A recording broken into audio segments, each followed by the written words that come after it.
Look his face. Yeah. He's dangerous. He's special. We can The guy is special.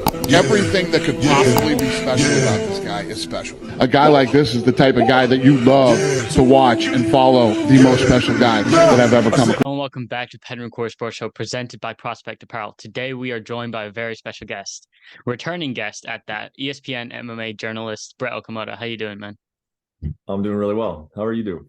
I'm doing well, man. Obviously, last year was quite a crazy year, right? I was looking at the title fight stats. 7 title changes last year. That's crazy, right? And they're all insane fights in different ways, right? I mean, Esparza and Namajunas was a weird one, but then you had the dramatic late knockouts as well. That probably was the theme of the year. Yeah, it was. I think we were getting used to like dominant champions in a lot of different weight classes. And then that was really disrupted last year. Obviously, the one that stands out to me the most was Leon beating Kamaru. I mean, Kamaru was, pound for pound guy. But man, I mean, Alex beating Izzy was just as surprising, I think, especially in the way that it happened. So yeah. This is Cameron, by the way, my son. So I'm watching him. So no problem. He'll probably pop in here and there. But yeah, it was that was definitely a theme of the year, man. It was the changing of titles, and I think that's gonna lead to a lot of rematches in 2023. And that's what we're kicking the year off with, right? In Brazil, we've got Figgy and Moreno going at it for a 4th time now. How do you see that fight going? Where do you see the advantages? Obviously, we've seen kind of the best of both guys in this battle. Where do we see this one going? I mean, the reason that they're doing that fight for the 4th time within basically 2 years is because it's such a good fight. So it's hard to predict. It's so fun. It's one of those fights where it's easy to predict in terms of I think we're going to get action. And I think it's going to be competitive. But in terms of trying to pick the winner, I mean, I think it comes down to what we've seen so far in these fights, which is Davison throws less, but when he connects, he's got a lot of power for that division. I think he's got more power than anybody in that division.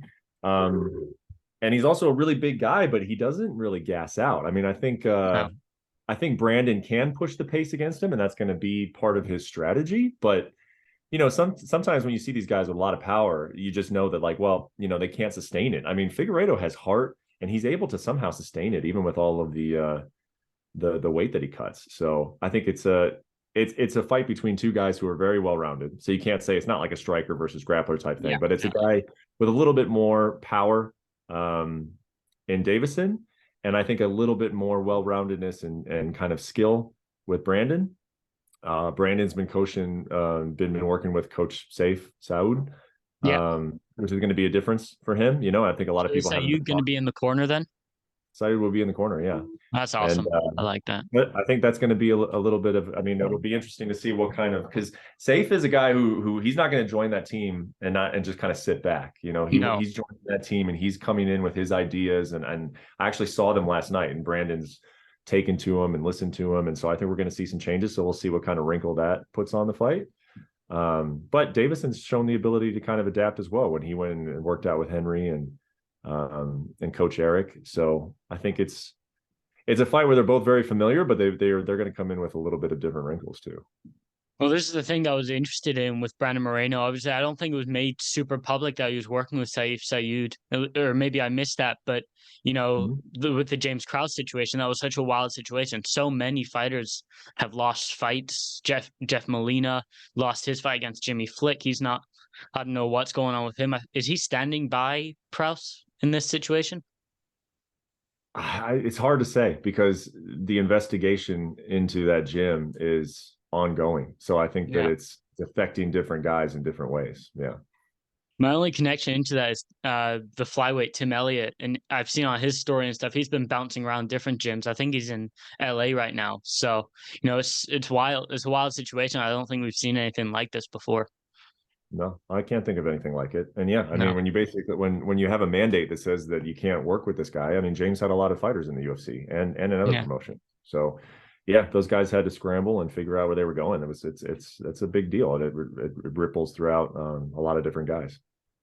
And this coming weekend, we've got a huge fight. It feels like a passing of the guard. There's been a few of these fights recently. Nasruddin Imavov versus Kelvin Gastelum. Big fight. Imavov has been blazing through the UFC. Gastelum kind of not been in the greatest form, but I can never count out Gastelum. How do you see that fight going? Yeah, I think you set it up well. I mean, it's an opportunity for Nasruddin Imavov, to put a big name on his record. Like you said, Kelvin's in a bit of a rut, but he still has a name. He's still a guy that looks great on a resume. So Nasruddin getting a main event opportunity against a name, it's a big, big spot for him. And, we see these types of fights all the time in this sport where it's Kelvin Gastelum's back is up against the wall, I hear good things. I'm looking forward to talking to him either this weekend or next week when he gets into Vegas, just to kind of see where he's at. I mean, Kelvin is a guy who doesn't seem to get too down about the losses. No. He does seem to have an ability to kind of maintain positivity, and but there's no question his back is against the wall, and this is a fight that's kind of set up for the other guy. So we'll see how Kelvin responds to that. And we talked about UFC Brazil, UFC 283, but we've got another fight. It's a new main event after the debacle in December. Glover Teixeira versus Jamal Hill, right?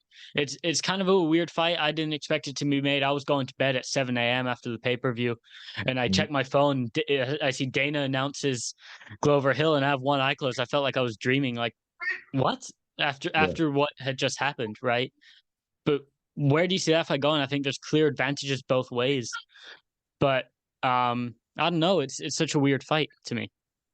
It is kind of a weird fight. I mean, so far, I would say that from what we've seen, I would think Glover has more ways to win that fight. Yeah. But that just might be because we haven't seen enough of Jamal Hill. I mean, I'll be honest. There have been times where I thought it was going to be too much for Jamal Hill. Like I was curious to see how he was going to respond to certain challenges, and then he just blitzes through a lot of them. I mean, This guy is very, very, very impressive. And I think that the timing of it is interesting, because he was supposed to fight in March and then that gets accelerated. So to be thrown into a 5-round title fight in Brazil against a guy who's a veteran with a lot of different ways to win, I think it's a challenging way to try to get your first title fight. But like I said, Jamal has done well every time, it's been a step up. So I think it's a tough situation for him to be in, quite frankly. But again, I'm done doubting him because he's not only has he won in these situations, he's looked really good when he's done it. So, I mean, he's got the ultimate equalizer. Glover may be more well-rounded, maybe the better fighter even, but Jamal Hill is that ultimate knockout power that can just put anyone out. And we saw that with Johnny Walker, one of the wildest knockouts of the year. Yeah, and like I said, maybe it's just one of those situations where obviously you expect Jamal to be getting better, and two, maybe we just haven't seen everything that's in his repertoire yet. Maybe he hasn't shown it. Just because he hasn't shown it, maybe doesn't necessarily mean it's not there. But Glover's going to be a good test in that regard, and that if there is a hole in Jamal Hill's game, Glover is one of those savvy veterans with well-rounded skills that will find it. So. And surely they have to book a Blachowicz-Ankalaev rematch, right? Like. So to decide, because I mean it's a draw, right? So you can't be like, well, Ankalaev ended the fight stronger, but if you look at the early rounds, Blachowicz was kicking his leg off. So I feel like you have to do a 5-round fight night headliner, and then that's who Glover or Hill fights the winner, right? Yeah, you could. I kind of doubt it, though. Honestly, I kind of doubt that they'll do that fight again. I mean, for Dana White to go into the press conference and immediately put out another fight. He wasn't real happy with the way that fight looked. I don't think that there's going to be an appetite that Dana is going to want to sign up for another 5 rounds of that fight after he didn't like it. But from what you're saying, yes, I mean, it would make sense from a ranking standpoint, but I don't think you have to. I mean, that title fight was kind of thrown together anyway. It was supposed to be Yuri. That's true. That's supposed to be Yuri and Glover. And then that got elevated to a main event, and then they even talked about Glover versus Ankalaev. So I don't think they're married to the idea of that matchup. I think it was out of necessity for that pay-per-view. So my guess is that those two will fight somebody else, and my guess is Ankalaev's next fight will be for a championship. Then I feel like, Blachowicz will feel robbed. Like, it was a draw, and both guys just showcase such skill in certain aspects. I feel like Blachowicz will feel like, okay, why don't I get this? But then at the same time, you have Prochazka waiting in the wing with his shoulder. When can we expect Prochazka back, right? Don't know yet. I mean, he's always going to be optimistic because he's the fighter and he believes in his ability to, rehab and come back healthy and quickly. But part of the reason that he dropped the belt was because, realistically, there is no firm, real, reliable time frame for him to come back. I mean, when it first happened, I had some people tell me, well, hopefully he fights in 2023, but it's no guarantee. So got to see how that progresses. Like I said, he's been very optimistic and he's put out some very sort of optimistic timeframes. And if that works out, great, because that division would love to have him. I mean, obviously he's kind of looked at as the champ, even though he doesn't have the belt. But yeah, we'll see if he's unavailable. I do think that opportunity could go to Uncle Live. And moving on, February's quite a big month, obviously with Volk and Islam going at it. But before that, we have a big heavyweight headliner, right? November, we lost it day of. It was during the event. We're watching the prelims and we find out Lewis, what was it? He was ill, right? But then there were pictures afterwards. It looked like he just needed the bathroom. So what was going on? Yeah, I honestly don't know. I know that he went to the he had a medical issue that he was taken in for, but then he wanted to fight. He came to the Apex and he wanted to fight. Again, that's one of those situations where fighters want to fight, and the commission had to shut that down, and the UFC doctors had to shut that down. But yeah, so they rebooked it, and now here we are. Hey, can you be quiet? Dad's trying to do an interview. Okay. Sorry. No, you're all good. Moving on to 284, right? Volkanovski and Islam, the battle for the pound for pound number one, the battle for the lightweight title. It's an awesome clash of styles. And, people can say, oh, well, Islam's got the Dagestani style of wrestling, but I don't think you can count out Volkanovski anymore, right? So where do you see this one going? You're absolutely right. You cannot count out Volkanovski. I do think he's the number one pound for pound fighter in the world. I think that when you're talking about the number one pound for pound, you're really talking about pretty close to a perfect fighter, And I think Alex is a good example of that. He's so smart. He's just so refined. He can control where a fight goes. He can speed it up. He can slow it down. He can take it to a cage. He can take it into the middle. Like he just controls. He directs traffic so well, and he's such an expert at every aspect of mixed martial arts. So absolutely, you can't count him out. That being said, you can be realistic and say that Islam is much bigger than him. For sure. When you're talking about two guys who are at the very, very, very, very top of the sport, you're talking about small differences between them, on any given night. Like their skills they match up really closely. So then the addition of size makes a big difference. If you're talking about two guys who are both amazing and skillful, then you got to find some difference somewhere, and Islam has the size. So Islam's a favorite. I mean, there's no doubt about it. And it's not even disrespectful or overlooking Alex to say that. Like, he is the underdog in this fight because he is the much smaller guy. For me, size isn't as big of a factor, just because we've seen Volkanovski go up against Ortega, and we've seen him go up against Holloway 3 times, and he's found a way around the size. But I think the biggest thing is the wrestling difference, right? Brian Ortega, amazing at jiu-jitsu, not the best takedown guy. But if Volkanovski gets too close, Islam's going to take him down, or at least try to, right? Yeah, no, that's a great point. It's not only the size, it's that Islam knows how to use that size in a way that's going to be very difficult for a smaller guy. But yeah, it's a great fight. I mean, obviously it's a great fight. It's number one versus number two pound for pound. I mean, you don't get any better than that. And it's almost like reminiscent of when Anderson Silva and George St. Pierre were both at the top, and like everybody kind of wanted to see that fight because they were so great. But then it was like, well, it doesn't make sense because Anderson is so much bigger than George, like the size does matter, it really does. But yeah, I mean, Alex is aware of the risk that he's taking. Alex is aware of the challenge and he wants it. And so obviously he's very, very confident that he can deal with it. And I can't wait. I mean, I cannot wait to be in the it's an awesome fight. And then also we've got Volkanovski's next featherweight title challenger, right? Barring a draw or anything crazy. Yair Yair Rodriguez versus Josh Emmett. That's going to be an awesome fight too. Awesome stylistically once again. Yeah, I want to be like careful when I talk about this fight because I don't want it to seem like I'm overlooking Josh Emmett at all. Like Josh is more than proven himself in the featherweight division.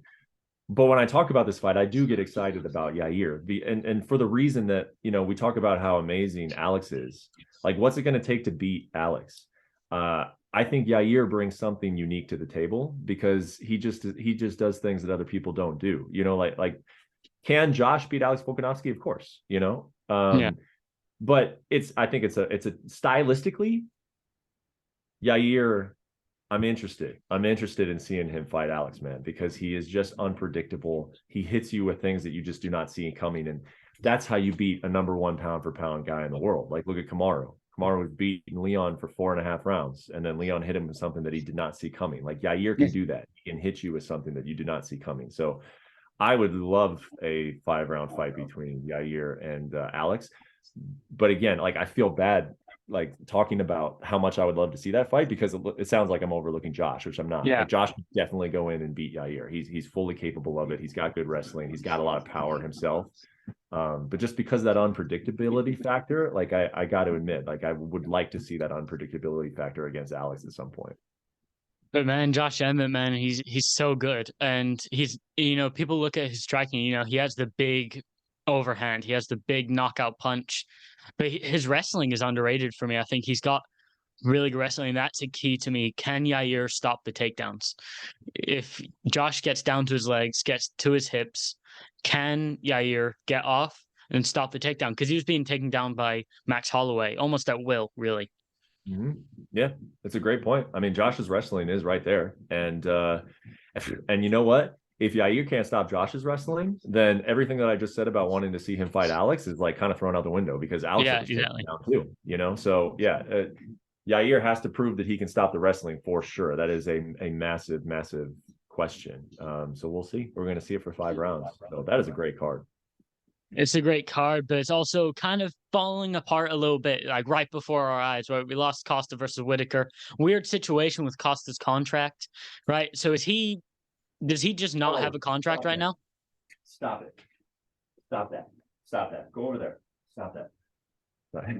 You were asking about Paulo's contract? Costa's contract, yeah. What's going on with that? It was a weird situation, and he was complaining about it on Twitter. Everyone thought, oh, he's just being silly like he has been on Twitter. But like, what's going on? Does he just not have a contract right now?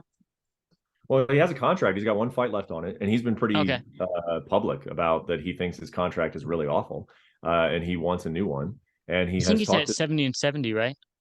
Yeah. Yep. I believe that was the most recent one. I'm not sure exactly what he was going to get for Whitaker fight, but it would be very close to that, if not exactly that. I understand him wanting more money if he's going to fight Robert Whitaker. I mean, Robert Whitaker's an incredible fighter. I would want more money too if I was going to fight him. 1 million%. Yes. And so he's out there talking about wanting more money. And so they've talked about a new contract. And they just haven't come to terms on it. I mean, if he's here and they're there, they haven't come to a deal. I think what happened with the fight is that when they talk to, there's a difference between having a signed contract and having a conversation that says, I agree with you, you should make more money. We're going to have this fight. They wanted to announce it in Australia. If you saw the way that this fight was announced was in Australia. Yeah. And so I think that the UFC felt like they had the situation in which they were going to re-sign Paulo to a longer deal, and they just gave it to an Australian. I think it was announced by their Australian base, their Instagram or Twitter. Yeah, they're Oceania. And then so, Rob did without a doubt they jumped the gun. They had talked about this fight. Paulo had expressed interest in the fight, but they didn't have a new contract. And so they jumped the gun. There's no question about it. So are they going to try and rebook that fight if they re-sign Paulo, or are they looking at Rob somewhere else? We've got Brunson versus Dricus du Plessis coming up, potentially Homan Delitze if he can get past Marvin Vettori. What are they doing with Rob now, or are they waiting for that fight? I think they're going to move on with Rob. I think they're looking at some other options. I think they need to figure out now the Paulo thing, because you can't do this again, because it's unfair to a guy like Rob. You got to figure out if you're going to re-sign him or not. And if you're going to come to terms on it, and if they can't come to terms, and Paulo, is going to make more money outside of the UFC, wants to, I mean, that happens all the time, right? But they need to find it out, obviously, before they book him and announce another fight. And I think, honestly, if you had the UFC sitting here in front of you and you were interviewing them, they would say that was a mistake, that they should, their official Instagram or their official Australian department should not have announced that fight until it was a done deal, even if their conversations with Paulo had been going well. So they can't do that again. They need to figure out what's the long-term play with Paulo. And if it's one fight, then fine, you can book him another fight, but you got to figure that out first. And that following week, the action just doesn't stop in February. We've got an awesome bantamweight headliner. And the last time we talked was before Chito Vera took on Rob Font. And that was an absolutely wild fight. And then he goes and kicks Dominic Cruz's head into the third row. What awesome fight for me. Sandhagen rebounding on the win against Song Yadong. How do you see that fight going? Chito kind of has the power advantage, but Sandhagen is just so good in every aspect, really. I have no idea how that fight is going to go. That fight is, I mean, that fight could go either way. Those two guys are championship material, they really are. I look at them as like either one of them could be a champion, on any given night. So to try to predict that fight, I haven't seen like what the odds are. I imagine that they're very close. I imagine it's like I would say so. Fight. Corey had more hype behind him previously, and then he had a couple, steps back just because he didn't win the big one when it was given to him. Yeah. That doesn't change how good the guy is. No, for sure. I mean, the guys he fought, Aljamain Sterling, TJ Dillashaw, and Piotr Jan. I mean, those are maybe the three best in the world right now. Yeah. Oh, and a lot of people thought that he won the TJ fight. At least there was an argument there or a conversation to be had. So he is world class, absolutely world class. Chito is he's like the darling of MMA right now. I feel like everybody just loves the guy. He's so fun, man. I love him. How can you not? I mean, he's so fun. He's loose. He's relaxed. And he just knows what he's doing in there. I mean, even when like he's starting off slow, it's just like, and then you're like, oh, okay, here he comes. I mean, he is clicking. He knows what he's doing. He has more momentum on his side than Corey Sandhagen, but I don't think that's going to impact Sandhagen whatsoever, man. I mean, this guy is just, he's like salt of the earth, humble. He doesn't need, the media attention. He doesn't need a lot of people telling him how great he is. I mean, I think he knows exactly what his skill set is. He's still very confident, even though he's come up short in a couple of those fights. So I think there's going to be two really confident world-class fighters fighting. I mean, you could put this as like a co-main on a main event, no problem. Like outstanding fight. If it weren't for time difference making the fight be at 4 a.m., I'd invite as many people over as I possibly could, because this fight's, for me, it's a fight of the year candidate. I've like circled it on my calendar. February 18th, I'm not doing anything. For sure. I'm sitting and watching this fight. It's for sure. I want to skip to February right now with the few fights we have with the Perth card and then that fight. Yeah. I mean, honestly, I hadn't thought about it a ton because there's so much happening between now and then. But when that fight comes up, man, like, yes, that is going to be one of those fights where fans of this sport, it's like you said, they are going to want to get together and like, everybody put the TV on, watch the fight, because this fight is going to be like a beautiful fight that could end at any moment. It's going to be skillful. There's probably going to be momentum swings in it. Like everyone's expectations are going to be so high for that fight. And, we have a pay-per-view coming up. It's a Vegas pay-per-view in March, along with the London pay-per-view. But the Vegas pay-per-view, we don't have a headliner yet. So we're kind of sitting here waiting. I feel like as soon as I put on Nasruddin Imavov versus Kelvin Gastelum, I'm going to get a big Jon Jones announcement or something. What's going on there? Are we going to get Aljamain Sterling, Henry Cejudo, O'Malley? What are we getting? Do you have any idea what title fight we could be having headlining that? I think in a perfect world, it's Jon Jones versus Francis Ngannou. But there's the big question of Francis's health, and there's the big question of his contract, and going back one full year, this was the big topic of what's going to happen with Francis Ngannou's contract. He has certain demands. He very specific things in a contract that the UFC is not known to change for anyone, So will there be a give and take? Will there be a compromise? Will they come to a deal? I mean, I think anybody looking at it from the outside would say they should come to a deal. I mean, Francis Ngannou should be in the UFC. Like, there's not a better place for him. Let's just be honest. Sure. There are other places for him to go, for sure. There are other places for A him million to get MMA paid. promotions. He could go anywhere, but the UFC is where he belongs, really. That's where his biggest fights are, man. That's as a fan of the sport, that's where you want to see him. But from the business side, will they come to terms on it? That's still up in the air. The two sides have been talking. I mean, Francis is right here in Vegas, as is obviously the UFC headquarters. He goes to the PI. He still gets treatment at the PI, you know? So it's kind of a weird situation where it's like there's been this standoff, but you know, they're still in close proximity, and there's this sort of looming thing that's like, hey, are we going to get a contract done, and are you going to fight Jon Jones? You know, and when it comes together, it'll be immediately one of, if not the biggest fights of the year in 2023, or it could not come together, you know, and then we're kind of waiting to see what Francis's next move is. I mean, I think Francis is just, he's very committed to what he believes, and he's in no rush. I mean, even despite the fact that he's not like 25, I mean, I think he's 35, 36. Something like that. He's still chilling, you know? And I thought that last year would be a good thing, like a good thing almost, that he was injured, because it just removed all the pressure. It was like, well, he's not going to fight for a year anyway. So they got a year to talk it over and to come to terms on the contract. And now here we are a year later, and they still haven't done it. So we'll see. Well, we just got to see what happens if the two sides come to a deal. And are we any closer to the next Aljamain Sterling fight? I know he said he wanted to fight in the summer, but then there was talk of him fighting in March.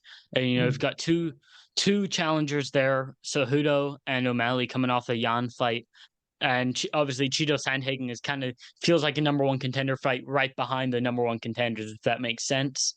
You know, any idea when we're going to get Aljamain Sterling versus Cejudo or O'Malley?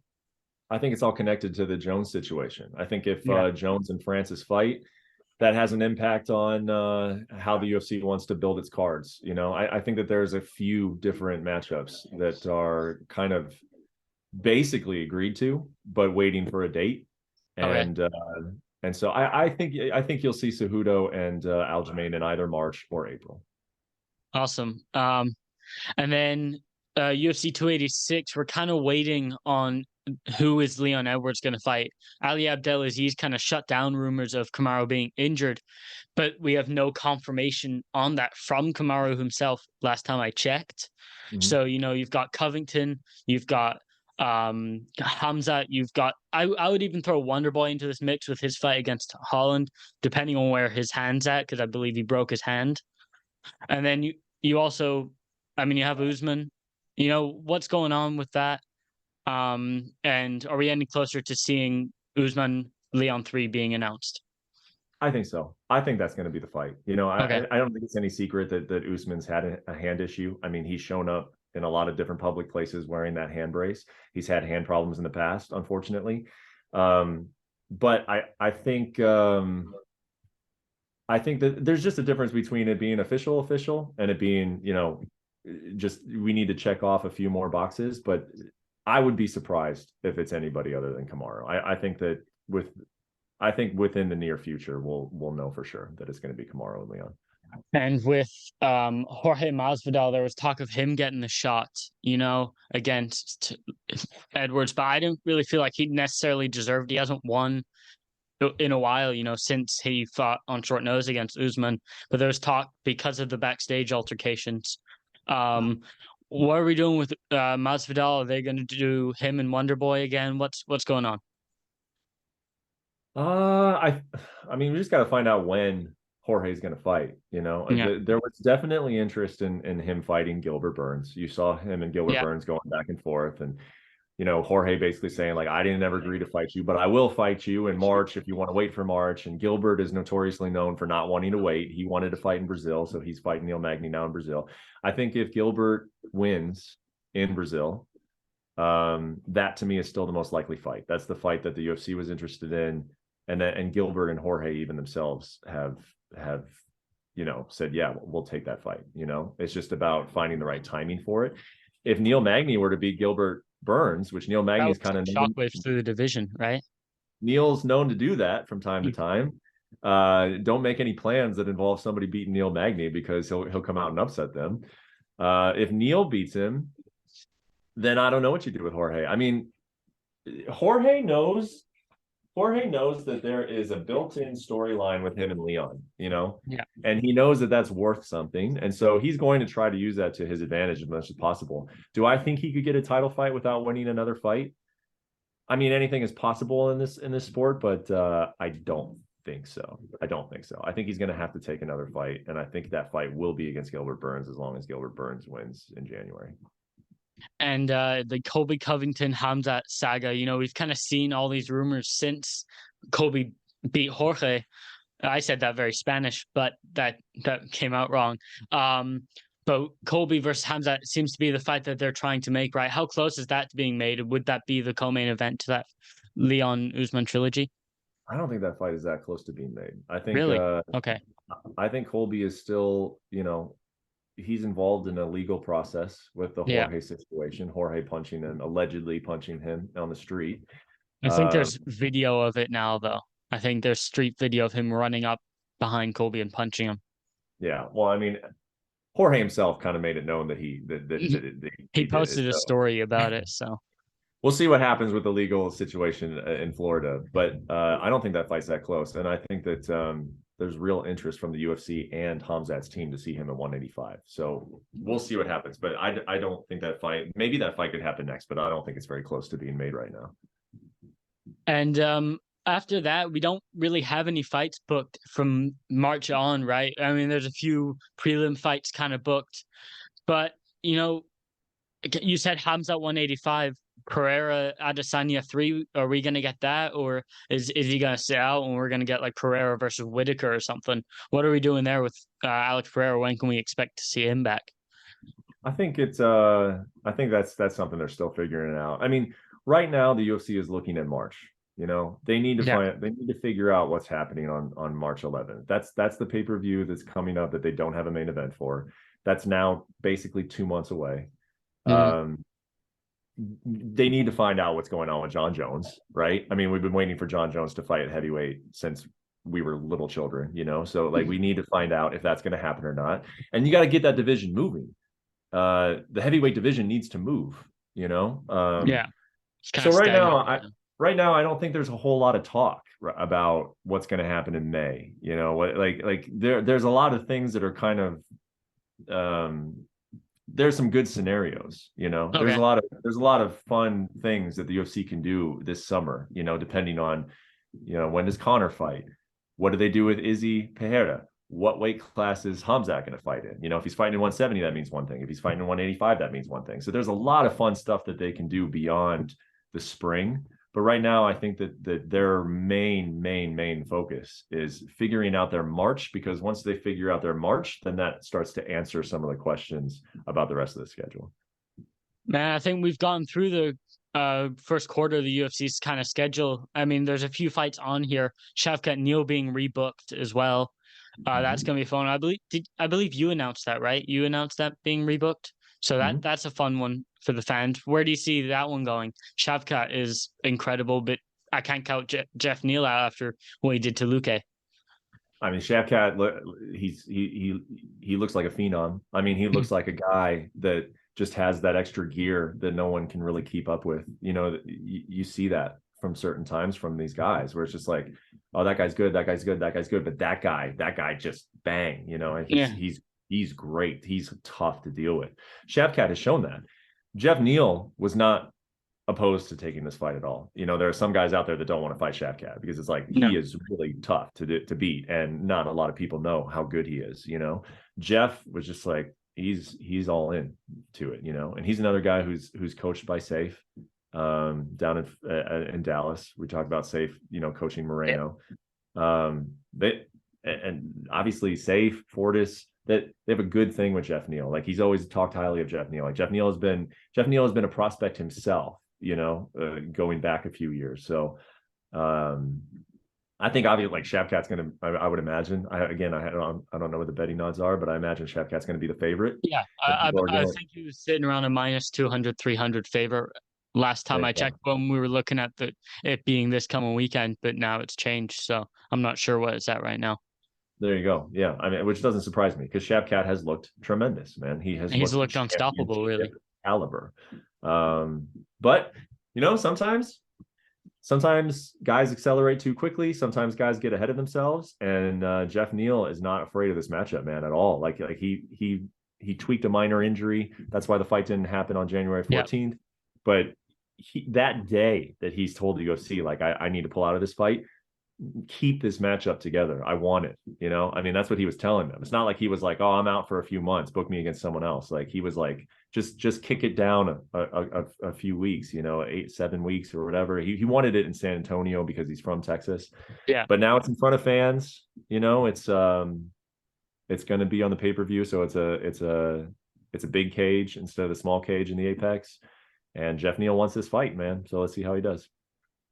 But the San Antonio thing, is that April? Is that correct? No, San Antonio is late March, I think, off the top of my head. Late March? Okay, because I was thinking, what about we saw Adrian Yanez being booked against Rob Font. Mm-hmm. I think that fight's kind of waiting for the exact location. And is it a main event? Is it a 3-rounder on a pay-per-view? What can we expect with that one? Is it any closer to being officially finalized? I think it is finalized, right? I saw Rob Font posting it on his story, but I wasn't sure if it was like official. When I talked to his manager, Sammy, we didn't have, he said it wasn't officially finalized because I tried to see if I could get anything, any interviews or anything with Rob Font. But he said we're waiting for it to be official. So I think they're just waiting on a location and an official date, but it's signed. No, I think that fight has a date and a location. I just can't remember what it is. I want to say that. I'm going to run a quick Google search on that then. Let's go to Rob Font's Tapology because they normally have a pretty quick fight announcement base. I think it's kind of like confirmed. It's UFC 287 is what it says. That is the April pay-per-view. So, that's what I thought. I thought it was on a pay-per-view. Yeah, because okay. I think I wasn't sure. Adrian wanted it in Texas, but it couldn't. Yeah, it didn't. That's what sparked it in my head when you said San Antonio. I was like, Adrian Yanez would want to be on that card. So yeah. I don't know why the timing didn't work out on that one, but now I do remember that. Yeah, because he even came out and said like, I'm sorry, I wish we could have done it in San Antonio, but yeah, it's on the pay-per-view. I'm curious to see Rob Font back after his 2 fights with Jose Aldo and Chito Vera. Those were tough, but he showed really he is very talented. So this one, Adrian Yanez, I feel like it's a good matchup for both guys, if that makes sense. Rob Font has maybe the best jab in that division, but Adrian Yanez is so good.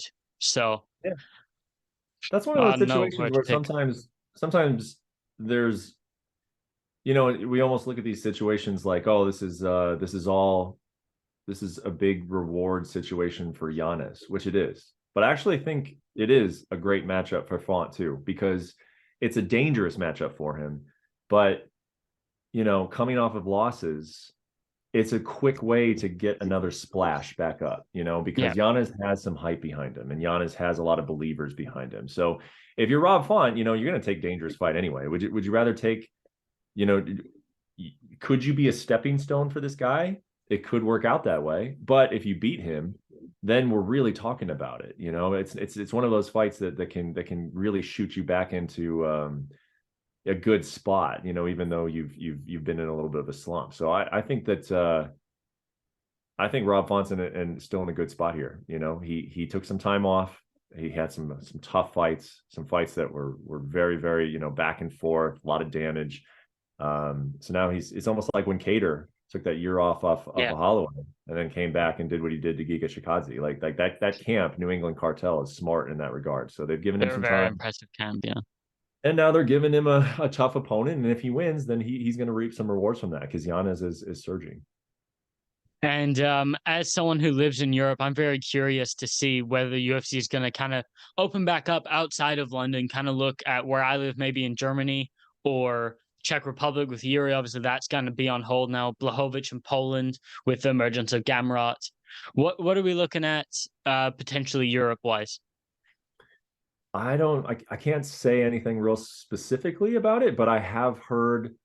But you know, the thing about the schedule is that you hear like, oh, they might be going here, they might be going there, and sometimes it happens, sometimes it doesn't. But I have heard locations in Europe again. You know, Okay. so at least those conversations are taking place. Like they're not far enough along that I can say that like, yeah, I think they're going here, but I know that they're talking about international a lot more than they have. Obviously, 2020 pandemic, Yeah. 2021 kind of an extension of the panic. 2022, they were moving around a little bit more. I think 2023 is going to be a lot more normal, you know, almost pre-pandemic type stuff, or at least that's kind of like the goal that they have in mind. Can you give us any of the countries maybe they're looking at, or was it just like every country in Europe is on the table? Yeah, I mean, I could say some, but like it wouldn't even mean anything, you know, because I No. don't think Okay. it's super far along. Um, but there are multiple uh countries in Europe that they're looking at. Perfect. And you mentioned Conor McGregor's comeback earlier. Conor McGregor versus Michael Chandler. That seems to be the fight that everyone's looking at. Is that any close to being signed? Connor's kind of in his own world right now, with the Artem Lobov situation. Chandler's nursing his injuries from the Poirier fight. When could we see that fight? Maybe July, August kind of time? I think July is what everybody immediately jumps to because it's, you know, the International Fight Week, it's Yeah. Vegas. That would be the perfect place for it. Trying to predict what Conor is going to do, I mean, I can't, you know, no one can. That guy does what he wants as he should, you know. Um, I believe I will see him fight this year. I definitely believe I'll see him fight this year. Who will he fight? I mean, Chandler seems like the leader right now, but how many times can we go back 3 months ago, 6 months ago, whatever the case is, and we're like, oh, this guy is the leader. So like just because Chandler's the leader right now, I don't know if that guarantees that it's going to be him. But if Conor fights in July, yes, I do think that the most likely fight would be Michael Chandler. I think that that's a fight that I know that it's a fight the UFC would like. Obviously, it's a fight Chandler would like. It's a fight the fans would like. I think that you can position it in a way that you could have it at 170. And as wild and crazy as it is, and kind of unfair as it is, if Conor were to beat Michael Chandler at 170, they could give him a title shot at 170, even though again it would not be warranted. But we know how this sport works sometimes. So yeah, but it's all speculation, man. Until I mean, Conor is doing Conor, and there's still the matter of what is his eligibility with USADA. Like that has to be cleared up. You know, I mean, we're already in January. July is the seventh month of the year, so it's a lot of speculation as always when it comes to Conor. But I do obviously hope and believe that we'll see him fight this year. And yeah, right now I would say that Chandler is the number one option. And is there any other options that are kind of on the horizon, maybe in the lightweight division, Justin Gaethje or someone like that? Or is it just kind of like, when is Conor going to be back, and then who's ready at that time? Yeah, I mean, I think it's when does Conor come back? Who does he want to fight? Yeah. And then beyond that, it's what happens in the fight. And you could go a million different ways. I mean, you could still bring back Nate Diaz and have a trilogy fight. You could, like I said, if he looks great at 170, a lot of people won't be happy. A lot of, true fans of this sport will not be happy, but you could give him a title fight, You could even give him a 155-pound title fight if you really wanted to against Islam because Habib's in his corner, and that sells. So obviously when you're talking about Conor, there's so many different options you can have for him. It's just it just comes down to when he wants to fight, what he wants to do, and then the UFC will go from there. But trying to speculate too far down the road is just it's pointless almost because we've speculated so much about Conor and how much of it has come true. Like a lot of times he just is sitting down, enjoying life, and when he comes back, then we'll see what's happening with him. And I wanted to ask you before we close out, is there any fights that you're hearing or anything that are like super close to being finalized that we haven't seen in the media necessarily? Just some like ranking fights or anything like that? Yeah, I've been talking about this fight for a while because I know that the UFC wants this fight, and that's Rafael Fiziev versus Gaethje. I think that the problem with that fight is that Gaethje has reached a point in his career where he's like, I don't want to fight down. Like I've earned the right to be in a fight that I want to be in, that gives me a clear motivation. What am I getting out of fighting Rafael Fiziev? Well, while Oliveira was a champion, what was the answer to that question? There really wasn't an answer to it, because Yeah. he had just lost to Oliveira. So it's like, oh, you beat Rafael Fiziev, do you get a title shot? No, because it's Charles Oliveira. Well, now it's Islam Makhachev, and Gaethje has not fought Makhachev.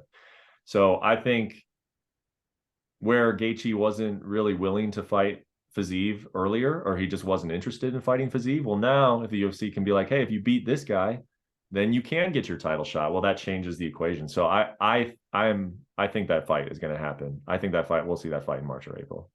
March or April, man. Would that be a fight in a headliner or a pay-per-view main card fight? Because I feel like that could go on 5 rounds, that could go on 3 rounds. It would be up there with the fight of the year candidate for sure.